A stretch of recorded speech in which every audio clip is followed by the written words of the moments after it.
Pensiya haqida siz bilmagan ajoyib yangilik. Assalomu alaykum aziz tomoshabinlar, kanalimizda yangi bo'lsangiz obuna bo'lishni unutmang. Ushbu xabar barcha fuqarolarga tezda yetib borishi uchun video ostiga like bosing. Like bosgan qo'lingiz dard ko'rmasin. Bizga fuqarolardan murojaat kelib tushgan. Boquvchim vafot etdi. Boquvchimni yo'qotganlik pensiyasini olishim uchun ariza topshirsam qancha miqdorda pensiya olishim mumkin? Ushbu savolga hozir sizga to'liq javob beramiz. Qonunchilikka muvofiq boquvchisini yo'qotganlik pensiyasi vafot etgan boquvchisining ish staji, ish haqidan kelib chiqib tayinlanadi. Demak, ushbu pensiya miqdori qancha bo'lishi vafot etgan boquvchisining mehnat faoliyati davridagi ish staji va ish haqiga bog'liq.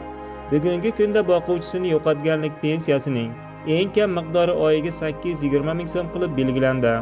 Mehnat daftarchasini raqamlashtirish bo'yicha ayrim savollarga ham javob beramiz. Mehnat daftarchamni raqamlashtirish jarayonida avval ishlagan korxonam tugatilgan bo'lsa, qayerga murojaat qilaman? Mehnat daftarchangiz bilan kambag'allikni qisqartirish, bandlikka ko'maklashish bo'limiga murojaat qiling. Agarda ishlayotgan bo'lsangiz, ish joyingizdagi kadrlar bo'limiga murojaat qilishingiz mumkin. Pensiya yoshiga to'lganingiz munosabati bilan pensiya jamg'armasi tegishli tashkilotlarning axborot tizimidan elektron ma'lumotlarni oladi va shu ma'lumotlar asosida sizning pensiyangiz miqdori ish haqlaringizdan kelib chiqib hisoblanishi ma'lum qilindi.